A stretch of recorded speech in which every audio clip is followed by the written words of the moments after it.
पता नहीं क्या हो गया था, जब कोई ठीक ठाक काम करे तो मृत्यु हो जाए, जब कोई काम ठीक ठाक। छत्रपति शिवाजी महाराज अभी संभाले कि 1680 में क्या हो गए, मृत्यु।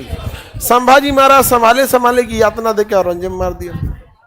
साहू जी महाराज का कार्यकाल ठीक ठाक था, इनकी मृत्यु नहीं हुई तो इन्हीं का पेशवा ने इनके पद को क्या कर दिया, समाप्त कर दिया। पेशवा नहीं पद को क्या कर दिया, समाप्त कर दिया। समझ में आ रहा है कि नहीं आ रहा है? तो माधव नारायण राव कौन आया था, माधव। ये मराठों की खोई हुई शक्ति को वापस ले आने का प्रयास कर रहा था। मराठों की खोई हुई शक्ति को क्या करना चाहता था, वापस लाना चाहता था। लेकिन शाह आलम द्वितीय को इसने क्या किया था, गद्दी पर भी बैठा, लेकिन तभी इसकी क्या हो गई, आकस्मिक मृत्यु हो गई। उसके बाद नारायण राव आए। नारायण राव, इनका कार्यकाल बहुत छोटा था।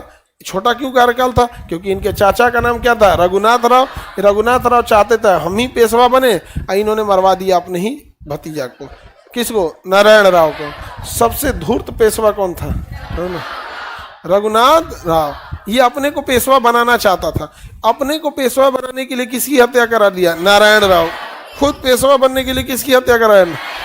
अब सोचो, पहली बात कि पेशवा कोई राजा होते नहीं थे, छत्रपति राजा होते थे, पेशवा नहीं होते थे। संगोला के संधि के तहत तो सबसे पहला तो हुआ कि इन्होंने छत्रपति से ही गद्दारी हो गई, बन गए पेशवा। अब पेशवा में भी बगावत हुई कि हम पेशवा या तुम पेशवा। इसमें नारायण राव बर्बाद कर दिया, सॉरी रघुनाथ राव ने किसको मार दिया, लेकिन फिर भी पेशवा नहीं बन पाया। अगला पेशवा भैया माधव नारायण राव द्वितीय। माधव नारायण राव द्वितीय, क्योंकि पेशवा का पद क्या हो गया था, वंशानुगत। नारायण राव को हत्या किया तो बन गया अगला उसके छोटा बेटा माधव नारायण राव द्वितीय। अब ये अल्पायु थे। अल्पायु होने की वजह से इनकी सहयोग के लिए 12 मंत्रियों का एक परिषद बनाया गया, जिसे बार भाई परिषद कहा गया। क्या कहा गया, बार भाई परिषद। 12 मंत्रियों का परिषद बनाया गया, जिसे क्या कहा गया, बार भाई परिषद। 12 परिषद था, बार भाई परिषद। अब इसमें माधव नारायण रघुनाथ राव जो था, रघुनाथ राव देखा यार हम कब पेशवा बनेंगे, नारायण राव की हत्या करा ही दिए, गद्दारी कर ही रहे हैं, हम पेशवा कब बनेंगे। जबकि ये छोटा बालक माधव नारायण राव क्या बन गया है, पेशवा। हम कब पेशवा बनेंगे। तब उस समय रघुनाथ राव सबसे घिनौना चाल चलता है। रघुनाथ राव सबसे घिनौना, रघुनाथ राव खुद पेशवा बनने के लिए, रघुनाथ राव क्योंकि मराठा साम्राज्य में अच्छे जगह पे था, तो जो जागीर इसके पास थी, तो रघुनाथ राव स्वयं को पेशवा बनने के लिए बंबई के आसपास बसीन और सालसेट का एरिया अंग्रेजों को इस शर्त पे दे दिया कि आप हराइए किसको, माधव राव को, अब मारिए मराठों को और हमें पेशवा बना दीजिए। खुद किसने बोला, रघुनाथ। खुद किसने बोला, अब बताओ अंग्रेज सब भारत में शासन करेगा कि नहीं करेगा। ये भैया हमने उसको थाली में सजा के दिया है।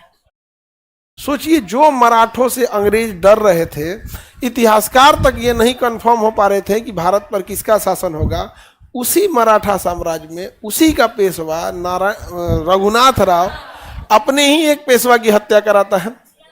उसके बाद नहीं बन पाता है तो जमीन देता है बसीन और सालसेट, कहता है कि ये गिफ्ट के तौर पे रखिए, ये गिफ्ट के तौर पर रखिए और मार के हटाइए किसको, अब पेशवा किसे बनाइए।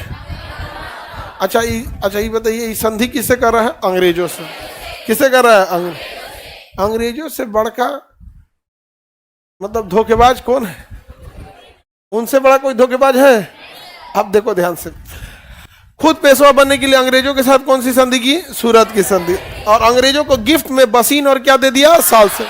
किंतु अंग्रेज बाद में अपने वादे से पलट गए, बसीन और सालसेट ले लिए, गिफ्ट में क्या ले लिए, बसीन एरिया का नाम था और सालसेट, बसीन और सालसेट ले लिए और अपने वादा से पलट गए।